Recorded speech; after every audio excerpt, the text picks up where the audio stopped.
Gracias por acompañarnos, venerable maestro de la Logia Aramí 28 de los Masones Mexicanos, licenciado Jesús Estrada Ferreiro.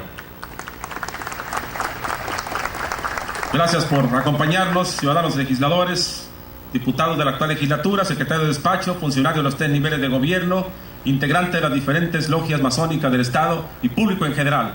Gracias por acompañarnos en este día tan especial.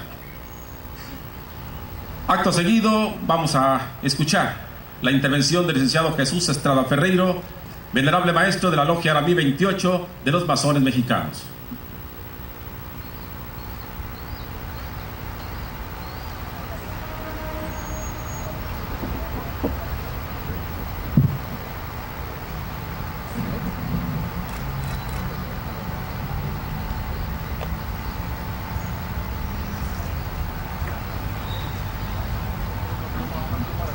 Licenciado Mario López Valdés, gobernador constitucional del Estado de Sinaloa. Señor diputado Adolfo Rojo Montoya, presidente de la mesa directiva de la 62 legislatura del Congreso del Estado. Ciudadano licenciado y magistrado Enrique Insunza Cázares, presidente del Supremo Tribunal de Justicia del Estado. Ciudadano general de brigada, diplomado de Estado Mayor, Miguel Ángel Hurtado Ochoa. Señor licenciado Sergio Torres Félix, presidente municipal de Culiacán. Licenciado Gerardo Vargas Landeros, secretario general de gobierno. Licenciado Marco Antonio Higuera Gómez, procurador general de justicia del Estado. Distinguida concurrencia. No deshonra al hombre equivocarse. Lo que deshonra es la perseverancia en el error. En el concierto de las naciones, México es identificado en la figura de Juárez, porque su obra ha trascendido perennemente en el tiempo y en el espacio. No se puede hablar de México sin que surja en la mente de cualquier ciudadano del mundo la imagen de tan ilustre personaje. Es por ello que año tras año recordamos que al llegar el equinoccio de primavera de aquel 21 de marzo de 1806, llegó con ella la esperanza de una patria mejor. Con el nacimiento del ilustre patricio Benito Pablo Juárez García, quien después de sufrir los estragos de la pobreza logró ser abogado, regidor, diputado, juez civil y de Hacienda, secretario de gobierno, fiscal del Tribunal Superior de Justicia, gobernador de Oaxaca y presidente de la República. Era el 15 de enero de 1847, cuando en el Senado de la República, adornado con símbolos masónicos, un hombre, en el vigor de su edad, serenamente esperaba el aviso de que iba a ser recibido masón del muy respetable rito nacional mexicano. Aquel hombre era diputado al Congreso General por el Estado de Oaxaca y se llamaba Benito Pablo Juárez García. Aquella noche memorable en que Juárez adoptó el seudónimo de Guillermo Tell, queriendo significar tal vez su carácter enérgico y constante como el héroe suizo, defensor de las libertades patrias. Desde entonces, Juárez se había trazado, resaltando su grandeza, un modelo de conciencia, no solo por sus propias virtudes, sino por la de los hombres eminentes de que se rodeó a lo largo de toda su carrera política. Ello significa que sus colaboradores fueron seleccionados en base a su capacidad y a su lealtad, ejemplo que todo gobernante debería seguir. Juárez no se equivocó al buscar el apoyo de la familia masónica, que siempre lo acompañó en sus luchas contra los enemigos del progreso, de las libertades, de las instituciones democráticas. Nuestra augusta institución, histórica y universalmente, ha cimentado en los principios de libertad, igualdad y fraternidad, de donde deriva la justicia, la lealtad y la filantropía, que no son otra cosa que los valores fundamentales de toda sociedad y de todo Estado democrático. Institución donde tienen cabida todas las personas libres y de buenas costumbres, sin discriminación de raza, de religión, de género o militancia política. Jamás Juárez fue enemigo de la Iglesia o de la religión católica, Y si bien logró la separación de la Iglesia con respecto al Estado, fue debido a las circunstancias de sometimiento en que la Iglesia tenía al Estado mexicano. Gracias a tan ilustre personaje, México dio un gran salto con sus leyes de reforma. Se logró que la educación fuera laica y desterró la injerencia de la Iglesia en los asuntos del Estado, emitiendo la siguiente tesis: los gobiernos civiles no deben tener religión, porque siendo su deber proteger imparcialmente la libertad que los gobernados tienen de seguir y practicar la religión que gusten adoptar, no llenarían fielmente ese deber si fueran sectarios de alguna.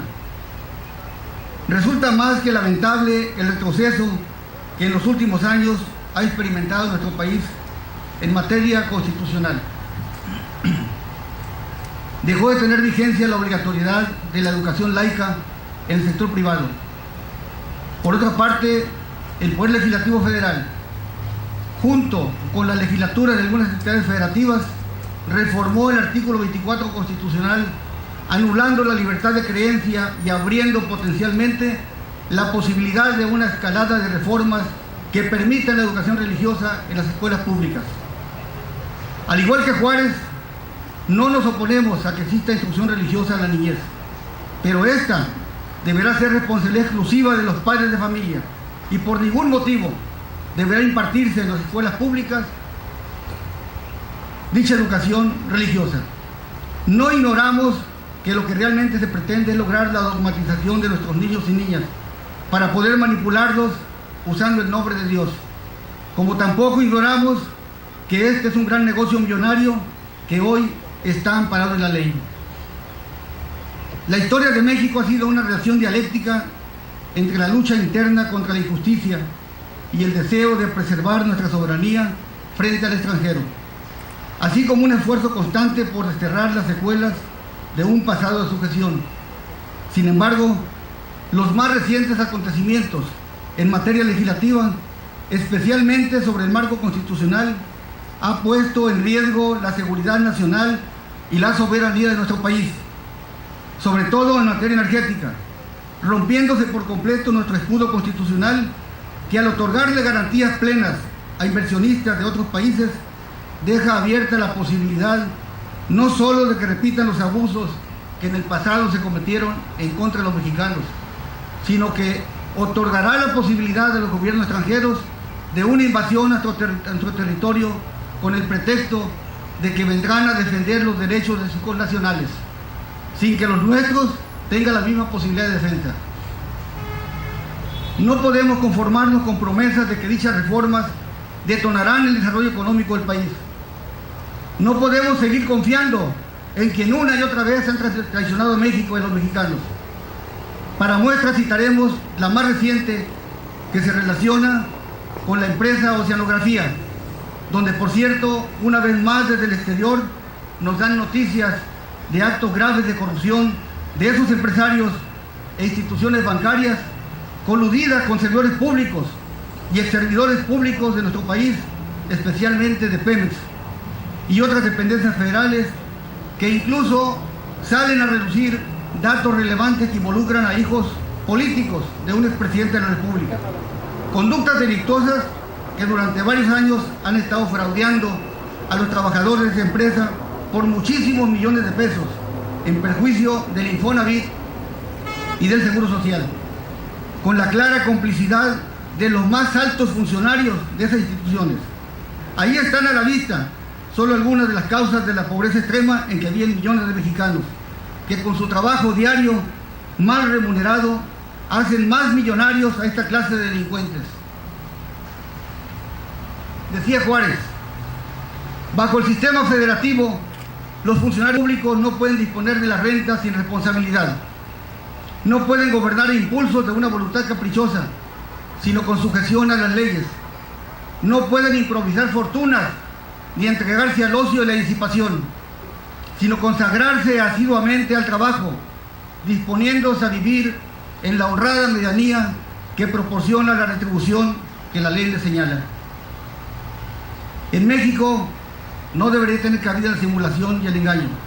Nuestra libertad y progreso necesariamente deberán estar fundados en la educación. Pero todos sabemos que el sistema educativo mexicano ha sido un fraude, denunciado y conocido a nivel internacional. La gran mayoría de los maestros son verdaderos apóstoles de la educación, pues los salarios y las condiciones en que laboran no son justas ni las apropiadas. Y en consecuencia, la educación a la niñez y a la juventud no puede ser de calidad. Un niño con hambre no puede asimilar al 100% lo que se le enseña. Un maestro sin las herramientas materiales indispensables no puede cumplir cabalmente con su cometido. La educación, por mandato constitucional, debería ser gratuita.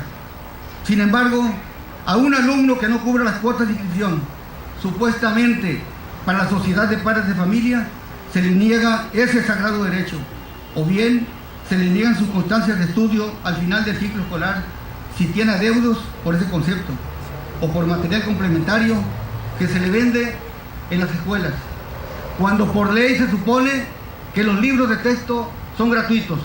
Nadie podrá argumentar que de esto no están enteradas las más altas autoridades educativas, como tampoco pueden soslayar que los líderes nacionales del magisterio son cómplices de las carencias y falta de calidad de educación en México, siendo estos los beneficiarios reales de los miles de millones de pesos que otorga el Estado mexicano para la educación. No es solución encarcelar a uno o dos líderes magisteriales. México requiere soluciones de fondo. El presupuesto en ese rubro debe ser aplicado equitativamente en todo el territorio nacional. Equitativo no es otra cosa más que equiparar las condiciones de la educación en la Sierra de Oaxaca, Chiapas o Guerrero, o con las de las principales ciudades del país. No es suficiente la aplicación de porcentajes iguales del presupuesto para cada centro de educación. No se puede tratar igual a los desiguales. En esta materia, Juárez sostenía: libre y para mí sagrado es el derecho a pensar. La educación es fundamental para la felicidad social. Es el principio en que descansan la libertad y el engrandecimiento de los pueblos. Esto es incuestionable. Por ello tenemos la percepción de que en México hay quienes tienen miedo a que las personas en general tengan una educación laica y de calidad. Y en tanto prevalezca esa tendencia, esta gran nación seguirá siendo rehén de los grupos del poder fáctico. Señor Gobernador Mario López Valdés, confiamos que usted ha procurado hacer lo correcto, y puedo asegurarle que nuestra institución está dispuesta a apoyarlo en todo lo que sea necesario para cambiar en nuestro estado la pobreza, para combatir la corrupción, la impunidad, los vicios y la ignorancia. No es correcto denunciar un sistema internacional oligárquico y favorecer al mismo tiempo la consolidación de nuevos señoríos en nuestra patria. No son tiempos de consolarnos porque otros países están peor que nosotros. De nuestra historia tomemos los mejores elementos, confrontemos su conducta y sigamos los mejores ejemplos, marchando firmemente hacia la libertad, la igualdad y la fraternidad. En Juárez tenemos un gran paradigma cuyo ejemplo debemos seguir. Su batalla no ha terminado. Es la de los marginados, es la de los mexicanos que sufren pobreza extrema, es la de las personas que claman justicia y no son escuchadas. Después de 200 años seguimos viviendo en un México de injusticias, de influyentismo, de miseria, de violencia, de impunidad. Los liberales, al igual que Juárez, seguimos en pie de lucha. Entre los individuos como entre las naciones, el respeto al derecho ajeno es la paz. Muchas gracias. Licenciado Jesús Estrada Ferreiro, venerable maestro de la Logia MI 28, hablando en nombre de las logias masónicas de esta entidad.